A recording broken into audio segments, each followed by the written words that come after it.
how can AI tools like ChatGPT help you with your own professional and career development? Let's jump right in and see. I am Dr. Joseph Barber. I'm the Director of Graduate Initiatives, Career Initiatives. You may have heard of me before today in a couple of sessions, but this is my final active session. And even though Michael called me a machine earlier because I put lots of YouTube videos on, I am not actually a robot. I do check pretty much every day to make sure that that is the case. And every day I seem to pass this very easy test. So I'm not a robot, but ChatGPT obviously is a concept that is technologically advanced and confusing and all these other things. It's a tool. It's one of many tools that are out there. And when I'm talking about this, I'm talking about the free standard version that everyone can access, not the premium versions, not the fancy stuff that's integrated. It's all, what I'm saying is all applicable to those things, but you don't need to pay any money to do this, in order to gain access to the resources. There are two tools that OpenAI has. One is ChatGPT and one is DALL-E, which is the visual tool. I went on to the visual AI tool and I said, what would ChatGPT look like as a futuristic humanoid?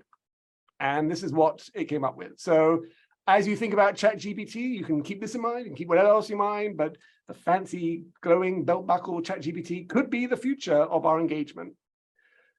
So what is ChatGPT to you? Well, on a positive side, ChatGPT is a very patient friend who is happy to answer every question that you have and 100 variations of that same question and get you information without getting annoyed or frustrated or shouting at you. ChatGPT is a great brainstormer, broad knowledge of lots of different things that they can access immediately and share and help you understand very complex things. These are all great things. On a negative side, ChatGPT is an amazing liar who has no moral concerns about coming up with false information just to sound smart and just to make you think like you have a good answer. And ChatGPT was a very opportunistic intellectual property thief that will steal anything that you give it and then turn around and make millions and millions of dollars selling it to someone else, basically, which is the sort of the model, right? Anything you give the system, it learns from and then can give to someone else in a different way. And there's a lot of concerns and ethical concerns about how these systems work. But these are the sort of the pros and cons, as it were. I asked ChatGPT what it was and how it could help with professional and career development. And ChatGPT said that it could act as a virtual mentor, offering insights and guidance, engaging conversations and role-playing, and reflect on strategies. And I really like this idea of a virtual mentor, right? A mentor doesn't tell you what to do.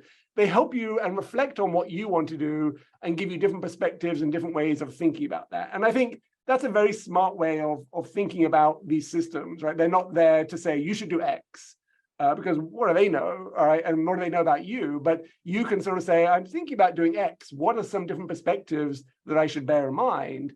And that's where I think the expertise of ChatGPT can come into play. So my general best practices, and again, you'll get different advice from different people about this, is don't ask these systems to create original content for you. Your voice and your identity and your narrative needs to be at the forefront. It has to be about you. It always has to be about you. You are the most important thing to you. But use it to edit and refine and get different thoughts and perspectives on your content, right? That start off with your content and then adapt.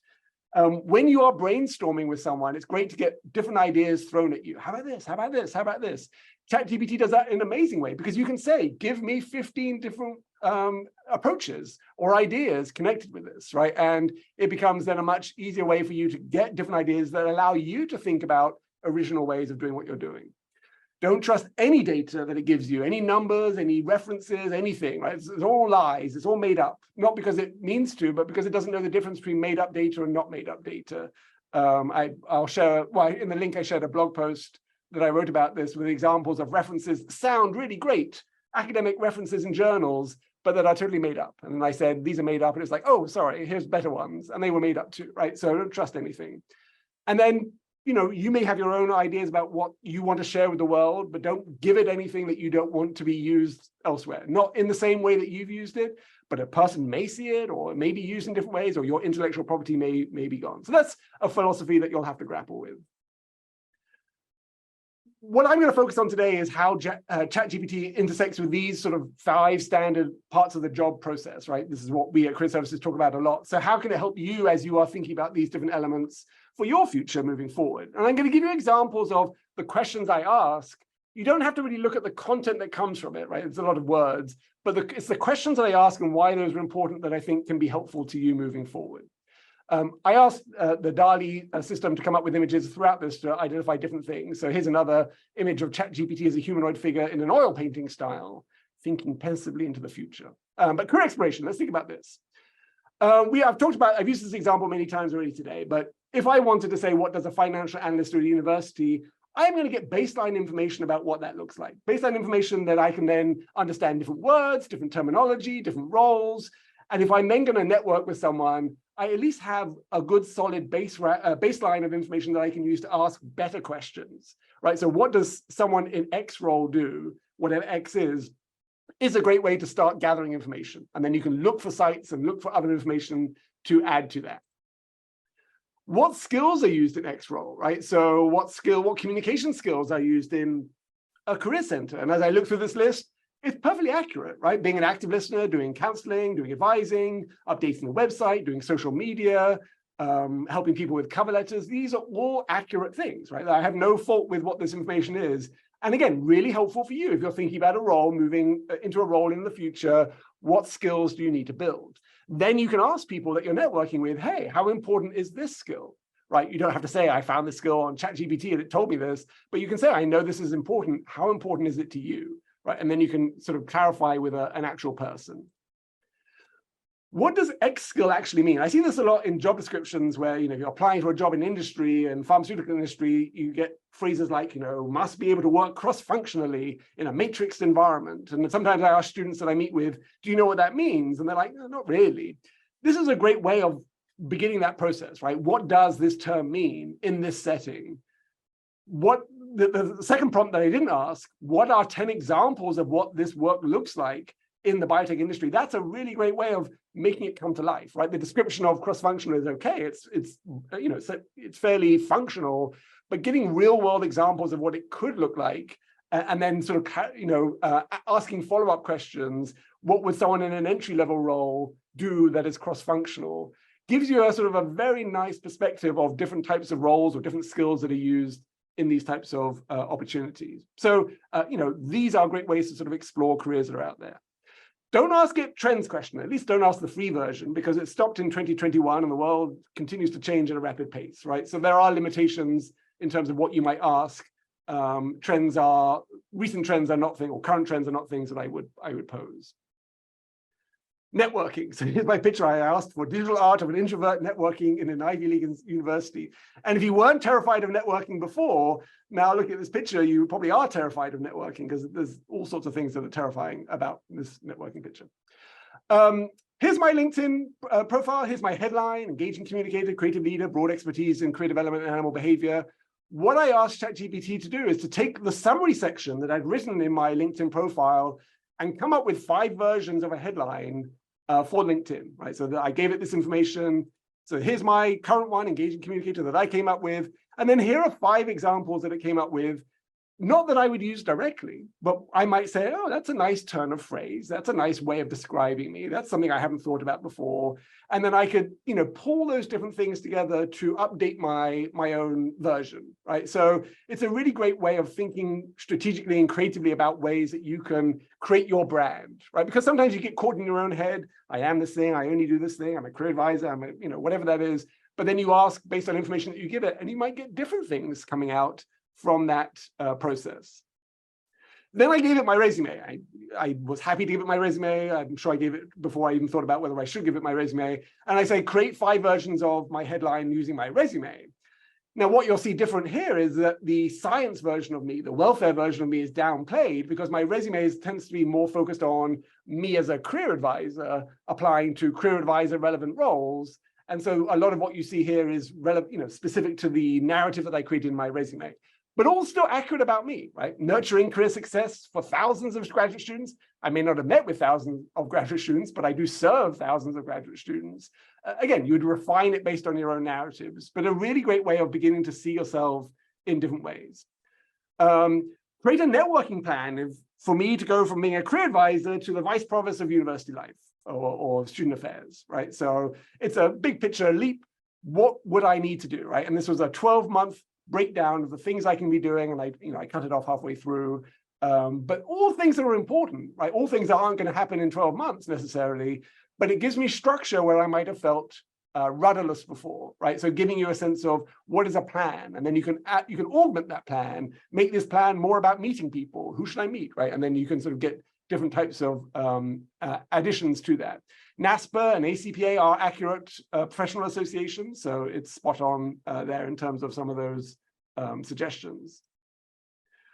Create a 3D render of a person writing a resume on their computer with a university in the background. Can't do words very well, the DALL-E thing. It's like it being in a dream, right? None of the words seem to make sense, is how I sort of picture it. Resumes and cover letters. I gave it my resume and I said, what would be the 5 main takeaways that a recruiter from higher education or academia would have reading this resume? And then it went through and it gave me some summaries. If these things don't match what I want my resume to say, then there's probably more work for me to do, right? If this system, which is great at paraphrasing and great at summarizing, doesn't pick up on the main themes that I want my resume to have, then I need to work harder to make sure that those themes are more readily apparent, right? So going through this, if all these things align with what I want, then I've done a good job, because these are the things that jump out from the resume that I have. What are the main themes from the following job description? I went on the Penn HR website, I found the career coordinator for the Center for Professional Learning at Penn GSE, and I said, what are the main themes that a candidate should be aware of? And it came up with some things, right? So yes, you can do keyword matching to your resume and the job description. We talked about that in an earlier session, but you can also look for those themes and make sure that your themes in the resume and their themes in the job description overlap. Right, so it saves you, you still have to do the work, but it gives you a different view of your materials and the job description to allow you to do that work. Now, this first one here, commitment to diversity, equity, and inclusion, it's an important one. So I said, provide 5 examples of what would be experiences that demonstrate this. Because, it's sometimes hard to come up with a bullet point. It's like, well, lots of things I do intersect with that, but what's a good example? So I asked it for 5 things, and each of these are things that I haven't done, but are things that I could reflect on to say, well, not haven't done, but may not be what I've done, but I can reflect on those and say, well, that's like what I've done. So I can use that as a framework for then talking about, the DEI focused stuff that I've actually done. So again, these are just brainstorming ideas, not things for you to actually do. And that's what it says as well, right? These examples highlight actions and initiatives that you might have taken. Adapt these bullet points to reflect your own experiences in this particular area. For cover letters, make this sound more professional. This is great for international students. Write the letter first and then say, make this sound more like a native English speaker. And it does a wonderful job of taking content and making it more engaging to the reader, right? And it's perfectly, I would say, perfectly ethical. It's what happens when you go to a career advisor. You say, give me some feedback on the resume, and we do that, and they update it. This is just another way of doing that. What are the main themes? Adapt this letter that I've already written to this type of job. Summarize the main body so I can write an introduction paragraph. These are all great things that you can help you with your writing to sort of not skip over steps, but move through them quickly. This was the article I mentioned. I put it in the chat so that you could see that. Can AI write your next resume and cover letter? Obviously, you can guess my answer is no, but it can help you edit and reframe the narratives. A watercolor of a university student interviewing for a consulting job in New York City in the summer. That's a fairly good picture, not terrifying at all, that one. Help me make a star story for an upcoming interview based on this information, right? So I took one of my bullet points from my resume and said, help me make a star story. Now, we talked about this briefly before. STAR, situation, task, action, result, the type of story that you want to tell in an interview. And it came up with that, right? Here, sure, very confident, sure.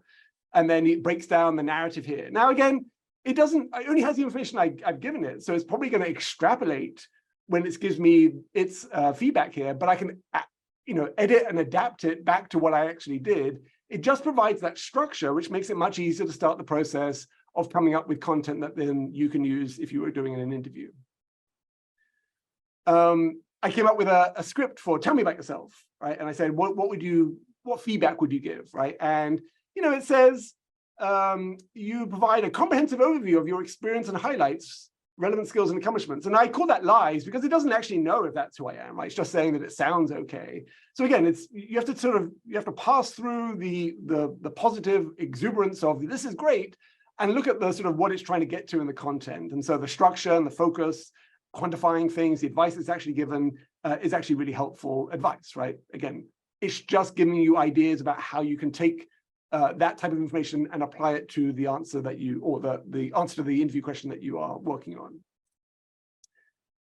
Create digital art of a businesswoman successfully negotiating for an increased salary with dramatic lighting was my prompt. Definitely dramatic lighting, and I guess they're fighting over the salary here. What is a typical salary for a particular type of role? Again, because you don't know where this information is pulling from, you don't necessarily want to trust it outright, right? So how do you know that this is anywhere near accurate, right? Because you don't know what this is. And again, this is probably back to 2021, and if the world has changed, then this number is no longer accurate. But it might give you a sense, right? It might give you a sense of some of the areas or some of the ranges that you might be expecting. I have a job offer. I'm going to be on a call with a recruiter. What are 5 ways that I can ask for more salary? And this was an okay answer here. It sort of provided a structure, right? When you are doing this, you should sort of mention these things. That wasn't quite what I was asking in my original prompt. So then I went back and updated it, and I said, what are 5 specific examples of what I can actually say to the recruiter? What are the words that need to come out of my mouth when I'm negotiating? And again, a nice confidence, certainly. And then these are just sort of things that I can practice saying out loud that might be part of a call that I have with a recruiter or a hiring manager where I am asking for more money, right? So you have to practice in negotiating, saying it out loud before you actually say it the first time, so it sounds confident, but coming up with those words is hard, right? We don't often have opportunities to negotiate for more money in our day-to-day roles, so we get out of practice from doing it. So this just gives you a framework for doing that. But again, what you can see from my prompts are, give me different answers, give me different perspectives, give me different viewpoints of this, give me feedback from the perspective of a hiring manager, from a recruiter, from a colleague, right? It does a great job of imagining itself in different situations. Help me practice negotiating, right? So I came up with a nice scenario here for negotiating for a higher salary when applying for a career advisor role. So the steps, what you say, how to approach it, right? So again, not a script that you would use verbatim, but something that you could then say, oh, I kind of get a sense of why it looks like this or how this process flows, which I think is very helpful because, again, there aren't many people, especially as staff, that you can ask these types of questions to. There's no one, a career advisor specific to you in your role right now. Having this as a sort of a brainstorming virtual mentor, I think is really great. My last one was digital art of a mythical animal that represents ChatGPT riding a scooter with a background in the style of William de Kooning. And I couldn't pick one of these individual images as by itself, so I picked all 4 because they're all amazing images of goat, dog, weasel creatures on scooters. This was my point at the very beginning, right? So yes, I give you this insight. Yes, there are 1,000,001 articles on good prompts to use for ChatGPT and how to get the most out of it. But because of its engaging interactive system, you can ask it these questions yourself and then continue to ask these questions to refine your own strategy using this tool, right? So how can I use this to help my professional and career development? And it gives you a sort of list a list of things that you can do.